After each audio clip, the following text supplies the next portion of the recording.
And okay, recording has started. So remember, we record these later on. If you want to go in and view them again, you're more than welcome to, but we will be recording the whole hour. So thanks for joining us. Jane, do you want to start out the intro? Jane is with us. So Hey, how everybody. exciting is that?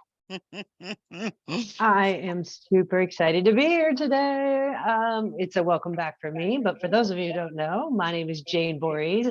I'm one of our admissions representatives here, helping you guys get ready for a successful interview, usually working with candidates whose last names are letters M through Z. But right now, Jody's been helping the entire alphabet as I've been MIA for a couple minutes. But it's great to be back and joining you guys and checking in. Of course, always a pleasure to be with Dr. Cook. I'm super excited. So ultimately, that's what I do here. I'm your admissions rep, helping you guys get ready for a successful interview. Outside of that, I'm a live entertainment junkie. You guys know the Super Bowl is here in Phoenix this week. Oh my gosh. Let's see. Yeah. What else? That's about it Phoenix for me right now.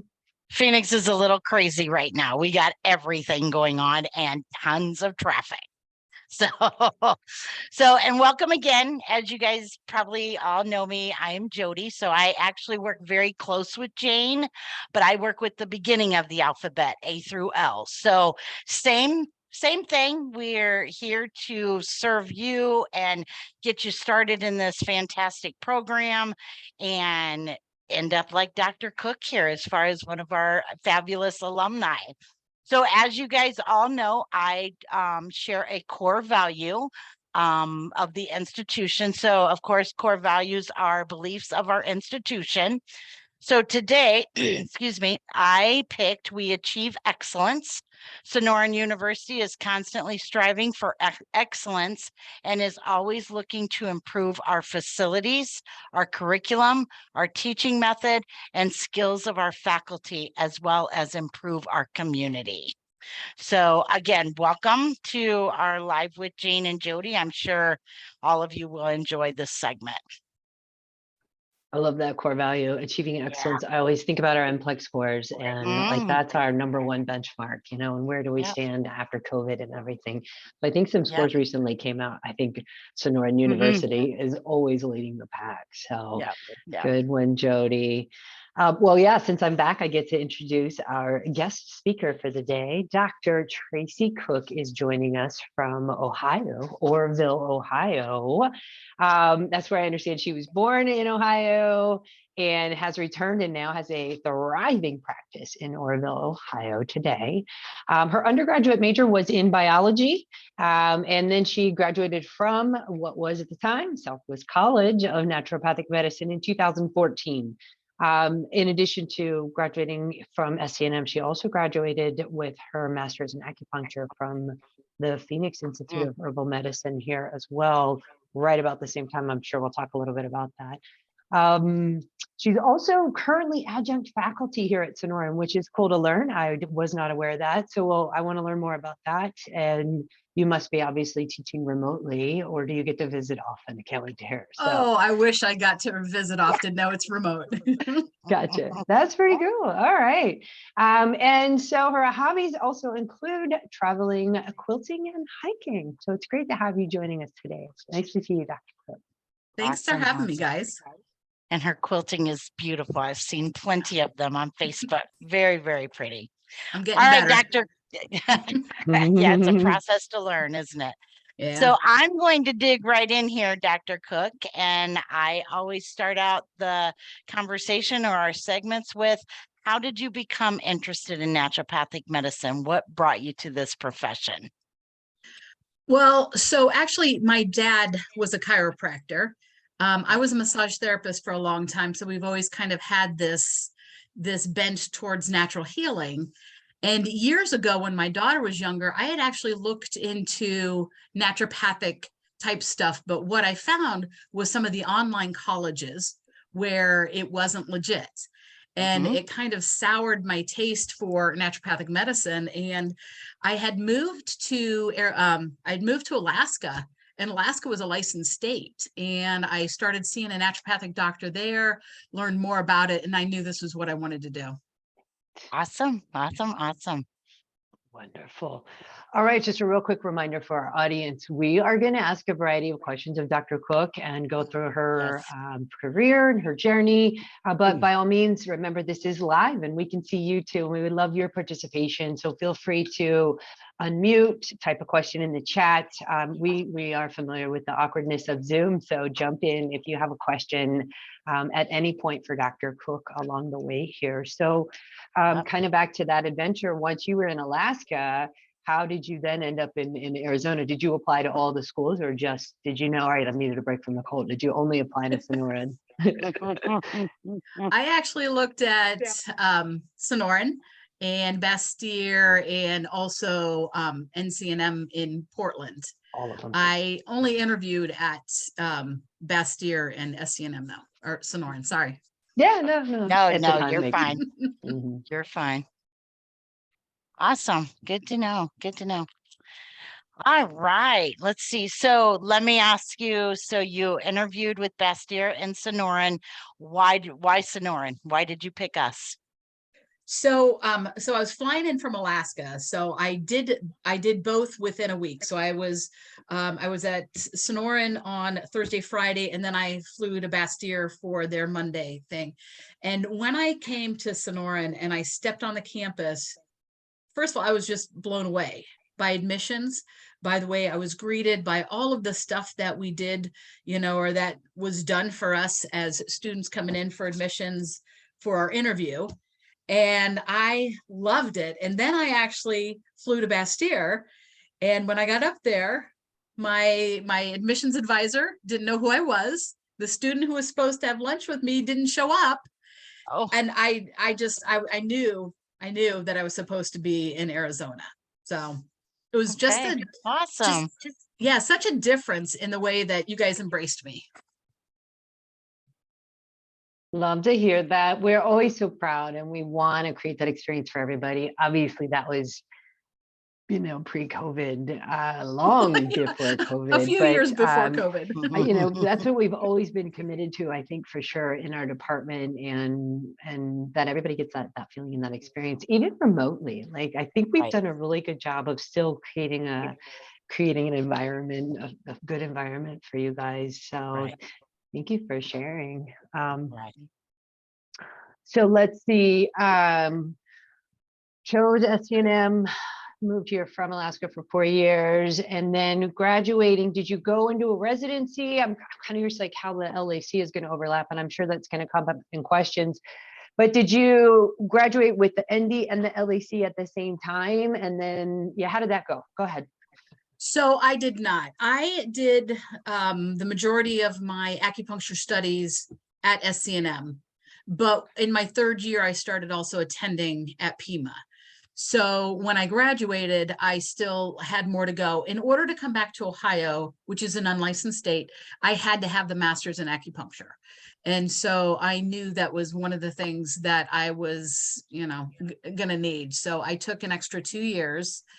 And while I was there, those 2 years, I actually taught at SCNM. I ran the cadaver lab for a period of time while I was in acupuncture school, had a private practice, worked for somebody else. So I was busy during that period of time. Wow. Yeah, I remember for the longest time, Dr. Cook, you were the only one that had done the ND and the LAC at the same time. So, and I'm sure as heavy as the ND program was, did you start the LAC in year 3 of your ND? Okay. So how did you do both? So this is kind of funny because SCNM is so intense. You know, you learn so much and so quickly. When we went to Pima, the classes were really slow. Like really, like it drove me crazy. It was so slow. And I had to learn how to kind of shut my brain down a little bit and relax. And I can remember going in and it was midterms and everybody there was freaked out. And there was some other SCNM students there with me at that time. And we're like, oh, we'd better start studying now, you know, a half hour before the midterm. So we were just so used to this intensity that as laid back as it was a whole different ballpark for us. Oh, interesting. Okay. Yeah.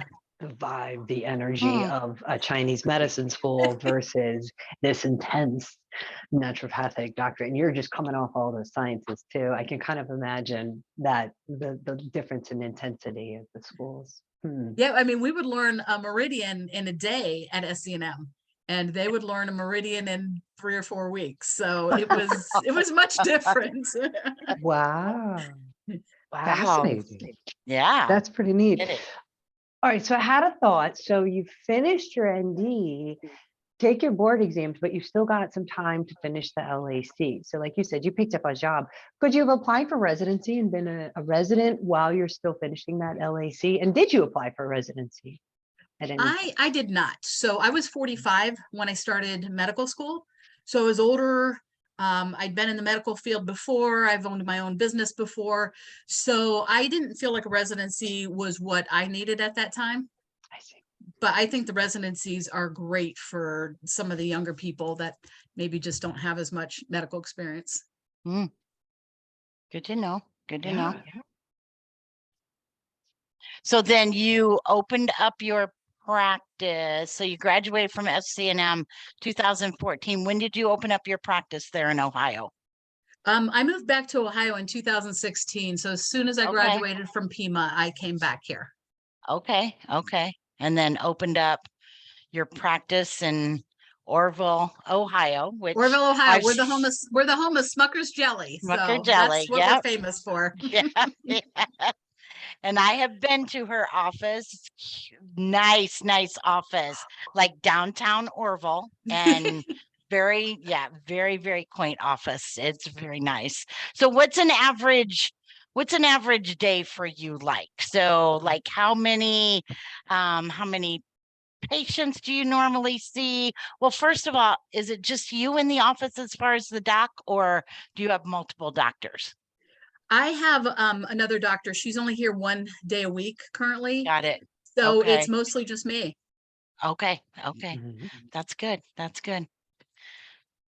So yeah, so what's an average day look like for you? So I live in a town of 8,000 people. So it's a small town. Where I'm at, in order to get to another ND, you have to go an hour north, 2 hours south. And if you go the other way, there's not somebody for 3 hours. So I'm in this really great position that there's nobody around me. So people are actually traveling a couple of hours to see me. So we literally see anything that walks in the door. I don't do a whole lot of acute medicine, because we're booked out a couple of months in advance. I don't have time to do much acute, but we see everything. And since the pandemic, a lot of my specialty has really gone towards anxiety, which isn't where I thought I would want to be, but we're really good at treating anxiety with naturopathic medicine. We've got some really great things to treat it with. So that's been my specialty, actually. Wow. Interesting. You've got the tools, and there's a need right now more than ever. So that's fantastic. That your practice can ebb and flow. Like that's what the need is right now. And who knows where your tiny little town's going to be in 5 years, and really what there's going to be a new focus and a thrive. Real quick, I want to pause for a second, make sure we don't forget the chat. I want to back up. Emma asked a great question. Do you know if a master's in acupuncture is a requirement specific to Ohio or for all unlicensed states? Every state is actually different, Emma. So it depends on where you're going. I had a friend who practiced in Kansas City, and her time at SCNM counted towards her licensure there. And some states aren't licensed for acupuncture at all. So it's going to vary from state to state. In Arizona, you could practice fully with what you learn at Sonoran, which is fantastic. But, for me to come here, and I did not study Chinese herbs. I just got an acupuncture degree. I didn't think my brain could handle that much more. But you're also learning the diagnosis. Like it's a different, way that you can look at the patient or what you're looking at. So there's so much about it. You didn't just learn acupuncture. You got so much out of that. Yeah, exactly. That's neat to hear it like that. Yeah. And, acupuncture is about 30% of my business. So it's a big part of what I do. And Mondays is our big acupuncture day. Sometimes we'll be seeing 20 people that day. Wow. So yeah, For we're super anxiety, busy. and like, and that's like a primary tool that you're using for anxiety. It's just one of them, actually. I use a lot of NET, the neuroemotional technique for anxiety, botanicals, homeopathy. We use it all. Red light. Cool. Wow. Neat. We had another good question. Is the other doctor that you mentioned that's there with you, is that also a naturopathic doctor? She is, and she was with me full time, and then she got this great gig online where she's actually treating just pans and pandas with homeopathy and doing really, really well with that. So she can only give me 1 day a week, and I need more doctors. I mean, I'm busy enough that I need another doctor here. Looking for a Wow. partner. That's a good problem to have. Well, in Ohio in general, I mean, we've got 40 NDs here, and almost all of us are looking for associates. So that's something to keep in Wow. mind. The With an demand is unlicensed there. state, we're busy, and people pay cash here. Yep. You know, so Wow. Interesting. yeah, I would definitely consider an unlicensed state in your future. Mm-hmm. So the next question I see, Laura, she might have already addressed it a little bit. It says, can Dr. Jody? So this is actually Well, Dr. Cook. Dr. Cook, can Dr. Cook share a few examples of what an ND can suggest for anxiety? And you, in a way, you did kind of address like different tools could be used. Obviously, each case is different, but please. Well, and the thing that's different about practicing in an unlicensed state is I can't diagnose somebody with anxiety. I can't diagnose them with Hashimoto's, but I don't need to have an official diagnosis in order to be able to treat a person that has anxiety or Hashimoto's. So we're not limited in a lot of ways in an unlicensed state. I can't do IVs. I can't do regenerative medicine. I can't do aesthetic medicine. But what I can do is naturopathic medicine, which is what I wanted to do anyway. From the start, I wanted to get the body working correctly, work with the body, teach people how to make themselves healthy. And that's what you can do in an unlicensed state. That's awesome. So I like working in an unlicensed state. Yeah, really your patients are coming to you with diagnosis that they've received from other doctors. Mm-hmm. And you're like, all right, well, somebody else told you that. Here's what I want to do to help you heal itself, like let the body heal itself. I love that. Yeah. Right. And we can run labs in an unlicensed state, so we're not limited there either. Insurances aren't paying, so people are paying out of pocket. And what I've found with patients who are paying out of pocket is they're much more likely to go the distance with what you want them to do if they're handing over the cash to you. Yeah. Mm-hmm.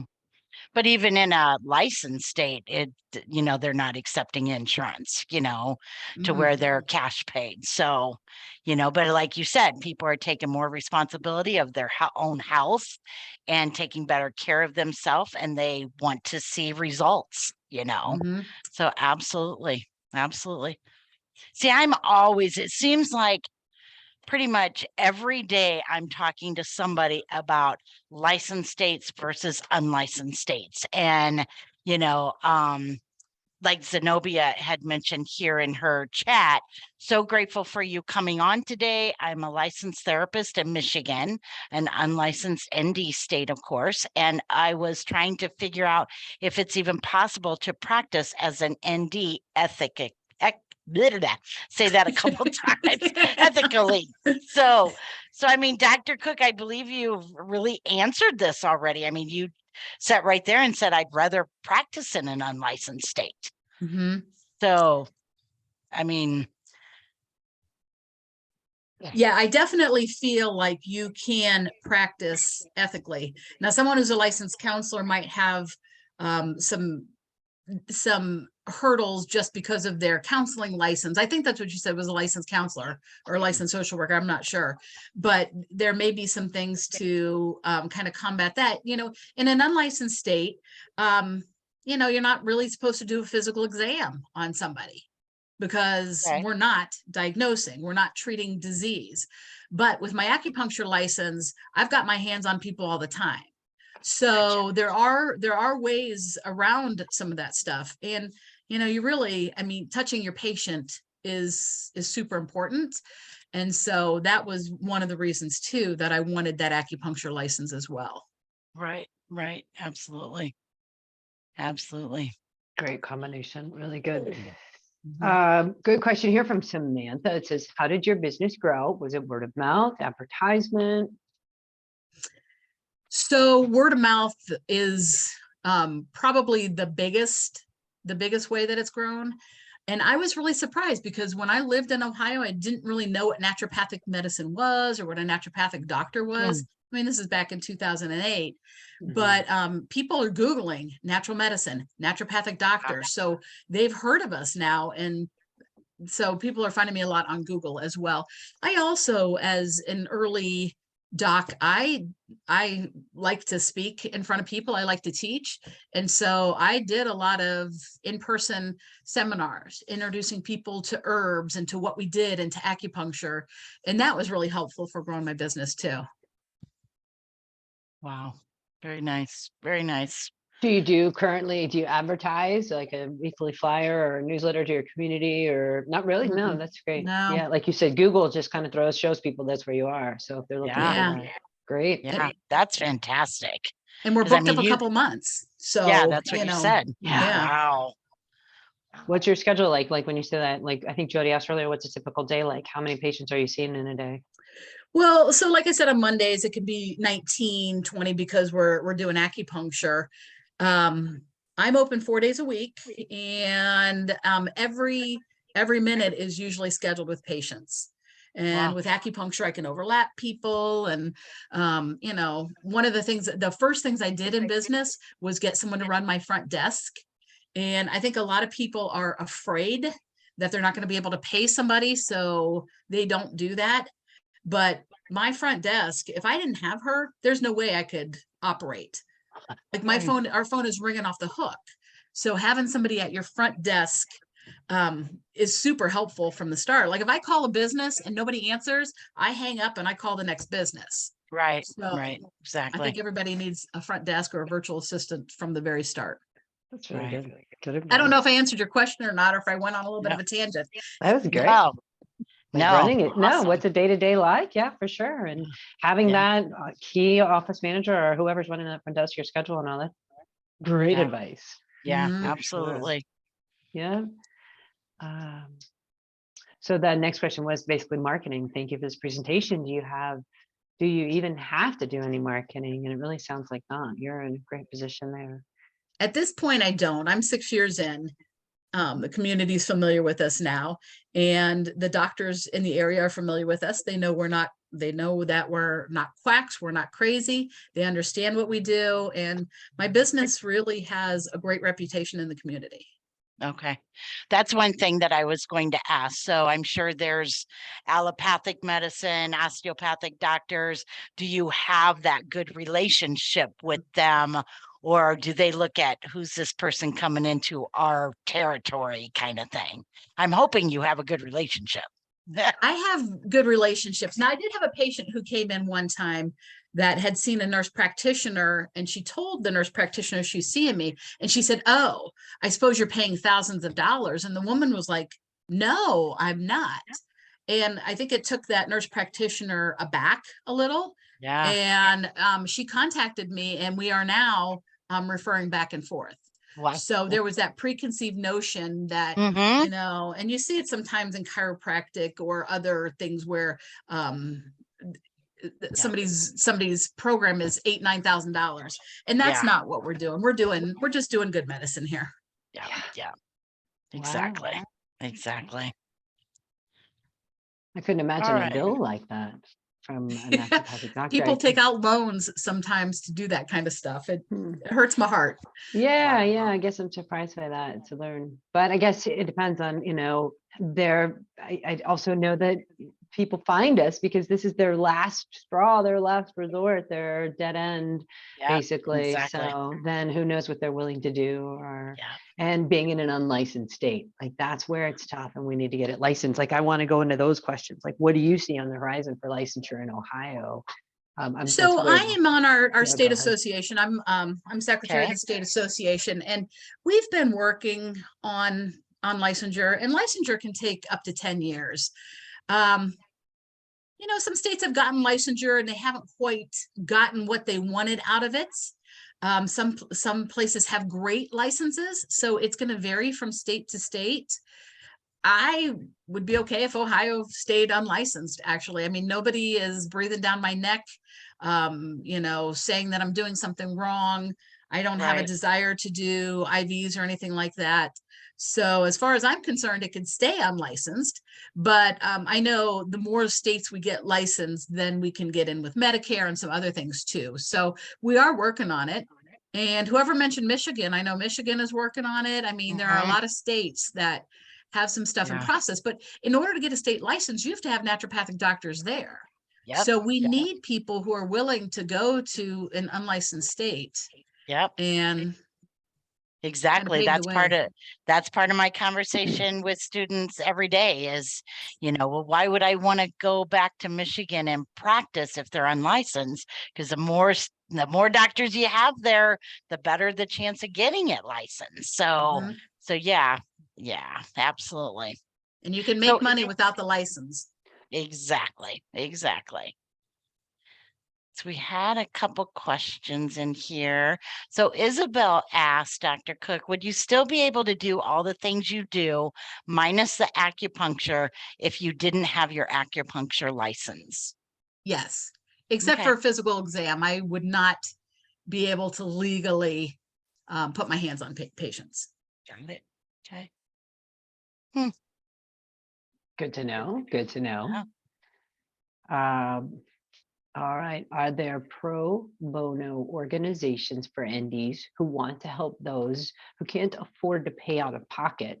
Or is that up to each individual ND within their own practice? I would say that's definitely up to each individual in their own practice. And I think the pro bono stuff is a good idea. But what I know about NDs is that we probably give too much anyway. And we have a tendency to give instead of actually understanding our worth and charging what we're worth. So pro bono work can be great as long as you're making a living to support yourself.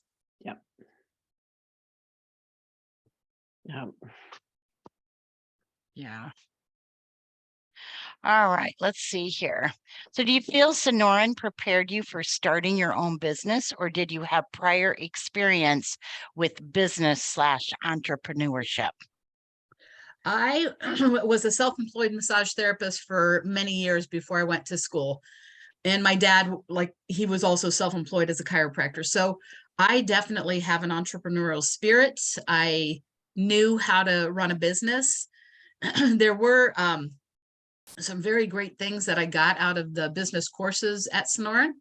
And I don't know what the business courses are like now. I'm sure they have changed and grown and probably even better than they were when I was there. But yes, our goal is to help prepare you to be an entrepreneur and to run your own business. So. And some people never want to run their own business, and that's okay because we're looking to hire associates. So. Correct. We have a lot of alums that decide to go in as a partnership with other, you know, other doctors in the medical field, which is fantastic, you know. Definitely multiple ways you can do it, and going into a residency as well. Like Dr. Cook said initially, it wasn't necessarily the needed path for her, but residencies are great for brand new graduates that are looking to be under somebody's wing, have a little bit of an income. There's so many different options. We do have that, not only a couple classes built within, but like a career development, and you're doing field observation and you're really trying to create it as you go along there. I'm curious, like by working with Sonoran University and the time that you did in the past, would that count towards, is there a cumulative towards a loan forgiveness? Like, I don't know if you have student loans or anything, but working for a nonprofit, would that count as time towards potential loan forgiveness? Does that make sense? If I was full-time, yes. I see. Okay. Interesting. Got it. Anyhow, that just kind of came to mind for me. Yeah. Good. Yeah, good thought. People are always asking about loans and stuff. Mm-hmm. I actually have a friend who is faculty there, full-time faculty, and her Parent Plus loans were just forgiven because Wow. she hit her time at SCNM. So Wow. Sonoran. Yeah. Yeah. Yeah. Good, good. Fantastic.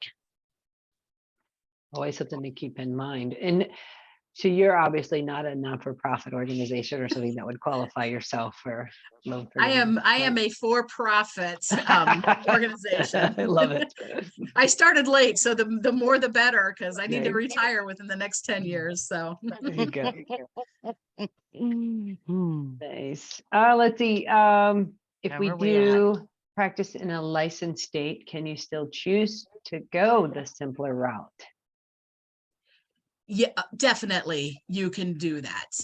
I would say unequivocally you can do that. You can in a licensed state, you can practice whole naturopathic medicine without ever prescribing a drug or doing an IV or anything that you couldn't do in an unlicensed state. So a lot of people do it every day.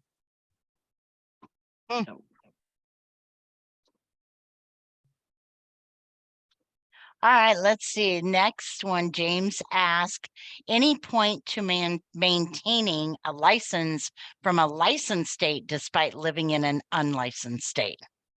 That's a good question. Yeah, it's a great question. All of the NDs in our state association carry a license somewhere else. Oh, So we okay. all maintain licensure. Hmm. And part of that is, if you're trying to become a licensed state, you really have to show that connection to licensure. So everybody is licensed. Somewhere. That makes sense. You have to Yep. be licensed somewhere practicing here. Yeah, that makes sense. Got it. Wow. All right, Melissa is asking, can you talk a little more about what you're not allowed to do in an unlicensed state? You mentioned no diagnosing, no physical exams, anything else? Well, of course, I can't prescribe drugs. I cannot do IV medicine. I can't do injections. Even under my acupuncture license, I can't do injections. And really trying to think if there's anything else that you can do in a licensed state that we can't. And that would probably be about it. That's what's coming to my head. Mm-hmm. So no physical medicine because you can't touch, right? Right. No, okay. I'm trying to think of all the modalities here. Well, Right. I think even in some licensed states, so if somebody was leaving Arizona and going to another state, they may not be able to do physical medicine because sometimes Right. that's covered under the chiropractic board and not naturopathic. So every state's different. That's why we kind of need some continuity and to get a nationwide licensure type of thing. Yeah. So you mentioned that you cannot prescribe drugs, but do you do botanical medicine and tinctures and herbs and teas and prescribe supplements and things like that? All of it except for teas. I don't do teas, but we have a full botanical medicinary. People can buy supplements online from Full Script through us, or we carry a lot in the office. I've got a great full homeopathic medicinary as well. So yeah, we do it all. Good. Yeah. Wow. And supplements run about 23% of my my income is through supplements, botanicals, and homeopathics. Mm. Oh, that's good to know. Interesting. Wow. So that's interesting to think about too, just from the perspective of the career of a naturopathic doctor, is what makes up your forms of income. You obviously you see patients, so they're paying for that service. You get a profit off of the supplements that you're selling. You're getting income from, you mentioned adjunct faculty through the college. I don't think we're paying you today. Sorry about that. But thank you for this generous hour of your time. But do you have other speaking engagements? You mentioned you like to speak and talk and stuff. Do you do conferences or anything like that to help others learn about naturopathic medicine?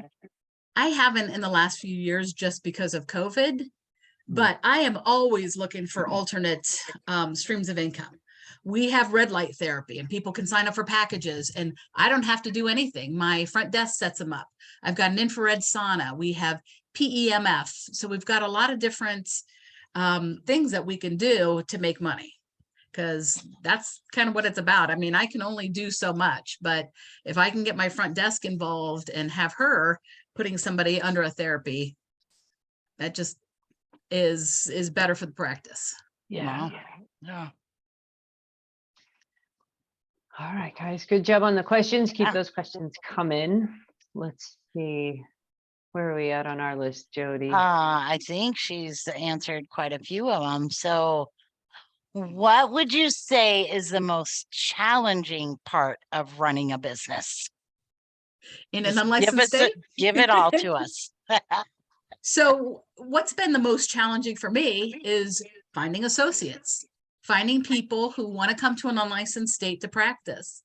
In Ohio, we're getting ready to do a marketing campaign about practicing in Ohio to get people here, because I'm not the only ND in Ohio who's looking for associates. So that's been the hardest thing. I think people have this preconceived notion that it's hard to practice in an unlicensed state, that you're really limited. And it might be different in other states, but in the state of Ohio, that's not true. It's really not true that we're limited, and it's really not hard to practice. People are making money in unlicensed states. See, guys? Yep. Sounds like the demand is there. Like that's Yeah. the key is that the people want it. And Yes. especially since COVID too. I mean, since COVID, people don't trust traditional medicine. So where everybody else was, down in census in 2020, we got busy. And in 2021, we got super busy. In 2022, I mean, people are looking for something different. So I would encourage you to check out an unlicensed state and see. Yep. Absolutely. Now I am practicing in my hometown, and I was a massage therapist here before, so people knew my name a little bit. So there was already a little bit of trust there. But most of my patients, aren't people I knew practicing before. But I did have that, that legitimacy coming in because they knew me. Okay. I want to go back to like while you were in school. I don't know if you can think back a little bit while you were enrolled, because you have such a background where you were a massage therapist. I have people say, well, do you think I can work while I'm going to school? I'm curious, like, did you work? Were you a student rep or a student vendor for one of these nutraceutical companies at the time? Or were you like just focused on your studies? Can you speak a little bit about your time while you were enrolled in school? I did do a little bit of massage on the side. I actually was a student ambassador, so I worked with admissions. Towards the end of my schooling, I started teaching anatomy and physiology at the local massage therapy school. But I mean, I know people who worked full-time in school. I could not have done that. I couldn't have worked full-time. So a couple hours here and there was good for me.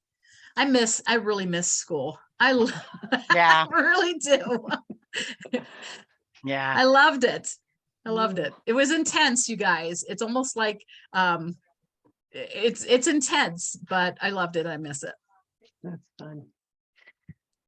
All right, thank you for that. Let's I thought we had a couple more questions come in. All right, so Denitra says, are there supplement reps the same way there are pharmaceutical reps in traditional Western medicine? How do you determine which are the best or your preferred supplements to use and sell or provide to your patients? It's a good question. There are definitely nutraceutical reps in the state of Ohio for almost all of the companies.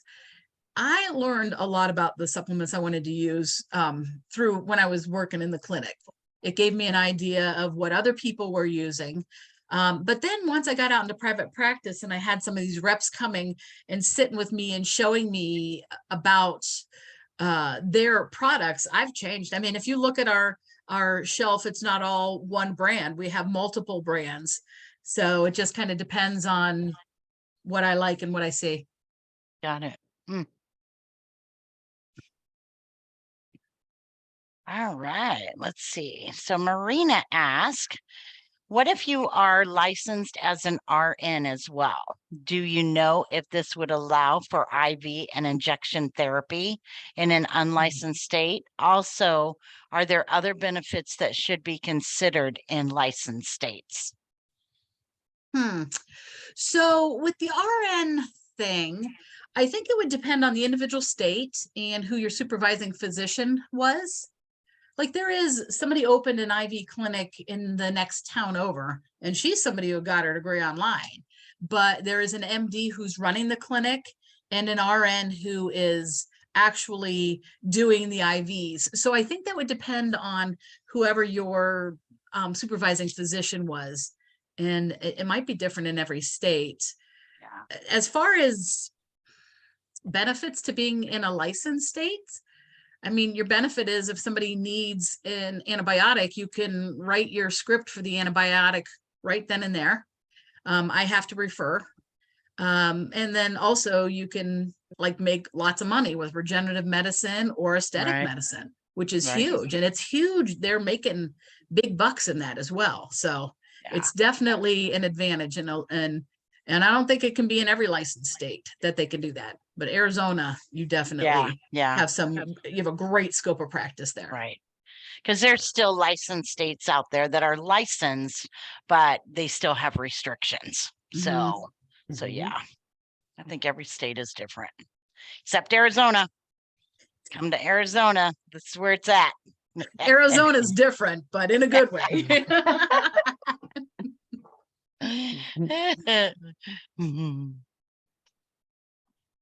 So let's see.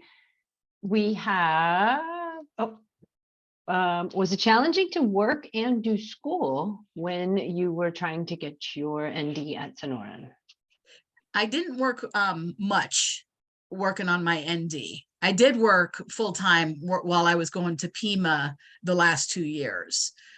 There was somebody I know that was working full-time and he really struggled. His health really went down.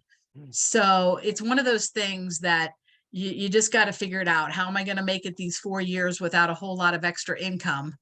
And for me, I was a massage therapist, so I could work and make 65 bucks in an hour, 75 bucks in an hour, which was different than my friend who tried working at Drug Mart or whatever for $15 an hour. So use your time. Your time is better invested in becoming a good doctor than working for 15 bucks an hour. That's just my opinion. I agree. All right, Laura has it's intense. So you need your time to study, and then you need your time to have a break too. So right. So Laura talks a little bit about the schooling part. So what was it like being a student at SCNM? Did you have open book test, homework? Did you take the 4-year or the 5-year route?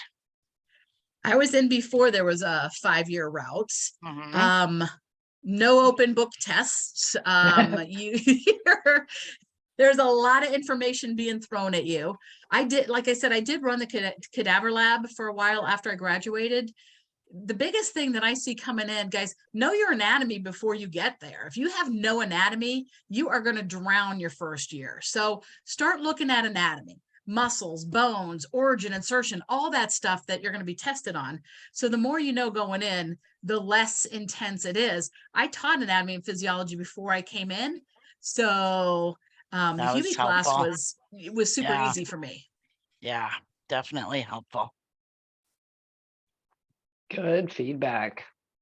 Yes on homework, no on open book tests. Yes, I'm sure there was homework, but I don't remember. I don't remember that specifically. I actually recently asked the current student, I walked through and there was somebody at the front desk and I was like, hey, so I got this random question from a candidate.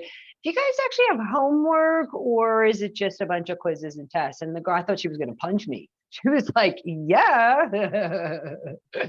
Yeah, there was a lot of homework and group work and review and preview and study. Like there was a lot. She was then I'm a nice teacher because I have them do one botanical project and that's it. Nothing outside of class. So oh wow.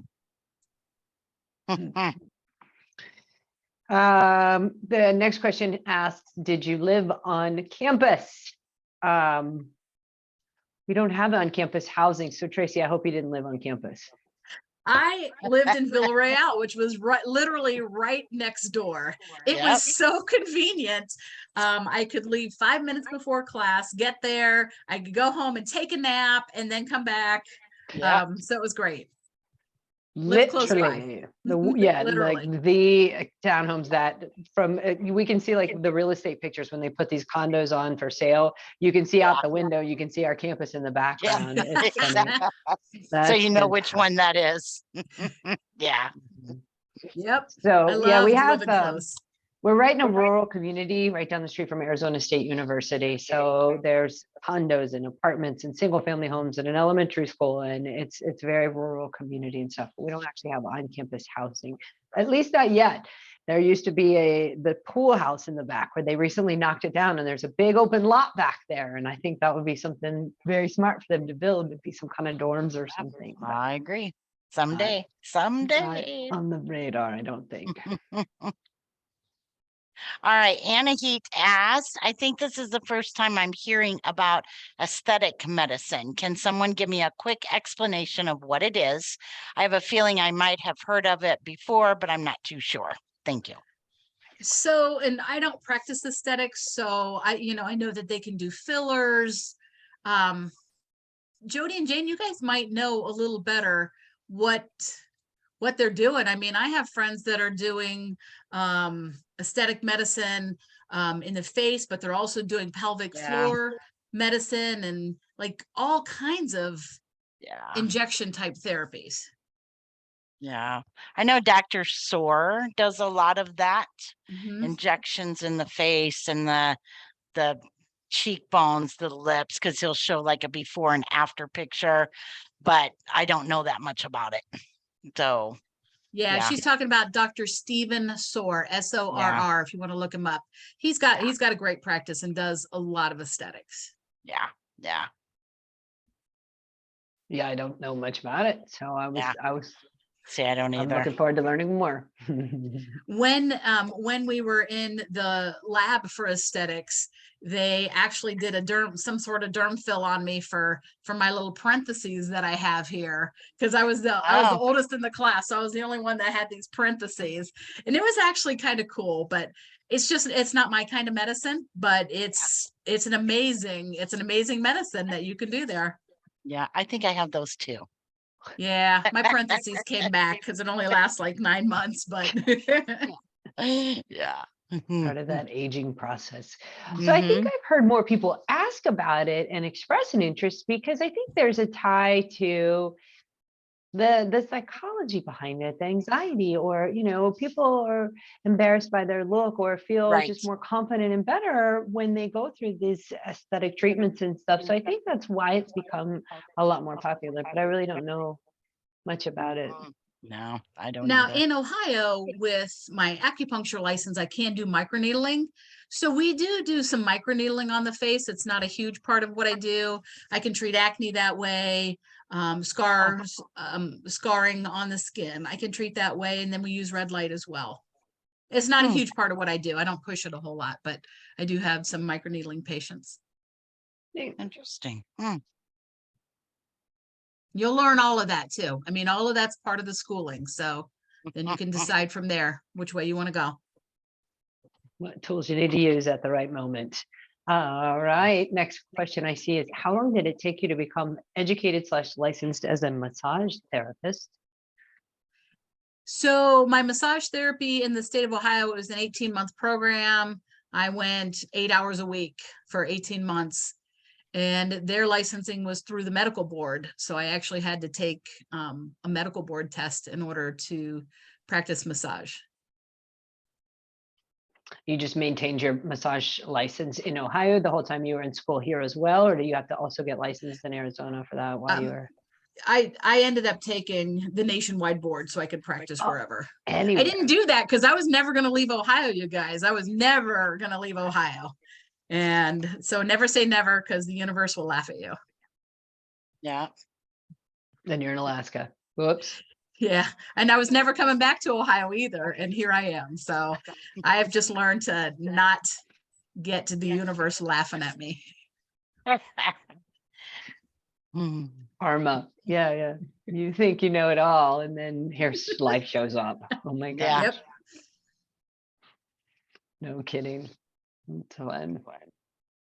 Laura is taking her prerequisites now. Super excited. Hopefully you got some anatomy on your radar. Take extra anatomy now that you've just heard that little shout out from Dr. Cook. Yeah. Marina also says, I would love a dorm. Yeah, right. It makes sense.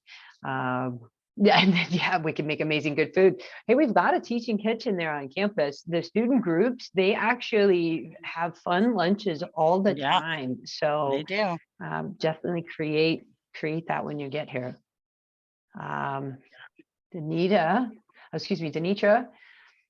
want to make sure I understand, is this something like natural or holistic Botox, or is this traditional? I haven't heard of aesthetic treatment injections in the context of an ND degree, so I'm not familiar.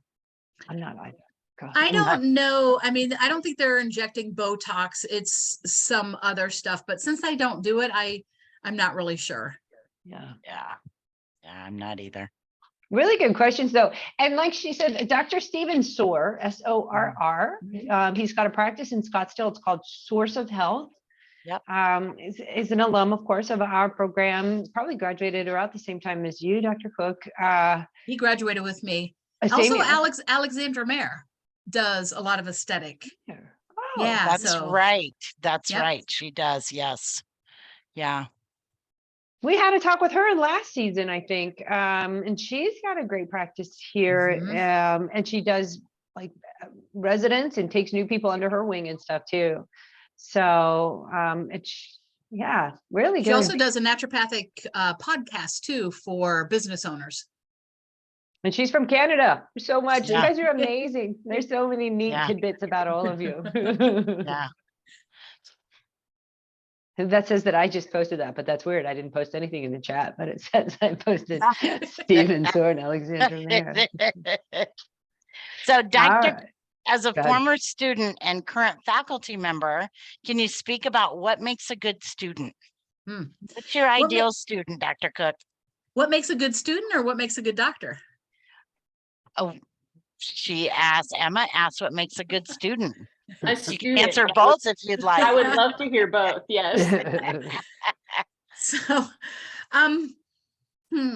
you know, I guess what makes a good student is somebody who just does what they're supposed to do. I've taught at a lot of different places, and people and their excuses and those kind of things make it really difficult.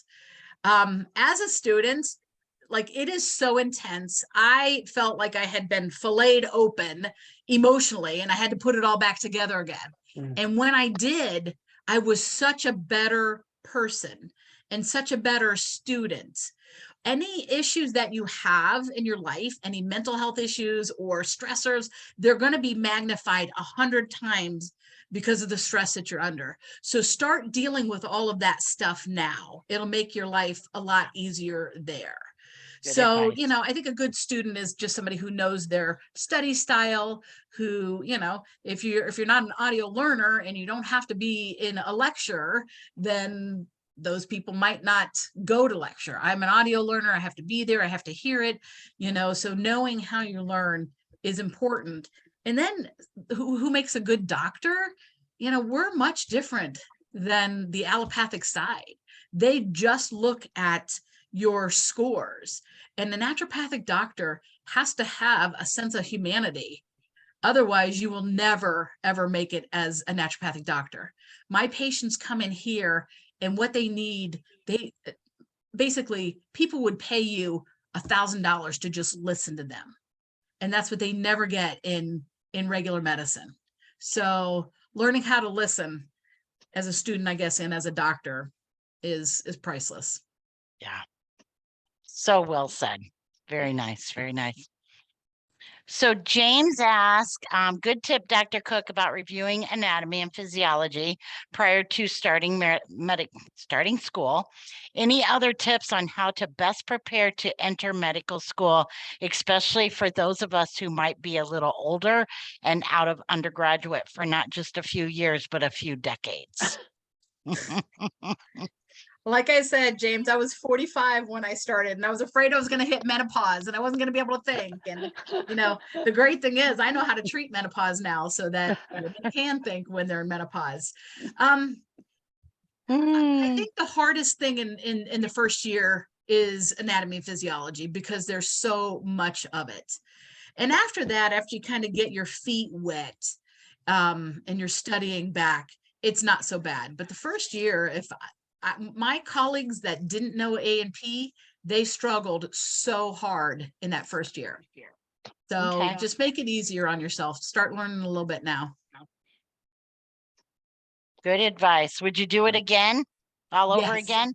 I Yes? would in a heartbeat. That's good. Okay. I Okay. miss it. Okay. Good to know. So Awesome. much fun. Yes, Yeah. thank you so much for sharing such good information, good advice. I mean, you gave, have yourself ready to go, like you said, emotional stress, baggage, whatever's there, it's gonna be Magnified. tenfold. Yeah. Yes. Most of us have some sort of breakdown during medical school. And then you put it all back together and then you're a solid human being. And your classmates are there going through it too, and you're helping each other through it. So Mhm. yeah, they're family for life, like colleagues, and they're not just classmates, but that. Yeah. Yeah. Good stuff. Thank you so much. I don't think I have any more questions. I don't have any more Anybody else? questions. And anybody else have any last minute questions for Dr. Cook? Mhm. Awesome. Awesome. Awesome. Is there an official put it back together individual at SCNM? I don't think so. There should be. It's definitely needed. Awesome. Awesome. Well, thank you, Dr. Cook. We appreciate you spending some time with us. Great information. We really appreciate it. So stay in touch and just keep moving. All right, everybody. Thanks for being on here with us, and it was a great afternoon. Thanks for seeing Jane again. It was nice to have Jane. So all right, so let us know if you need anything. Thanks, everybody. Thank you, Dr. Cook. So great to You're see you in a welcome. thriving practice. So great to Thank see you. you.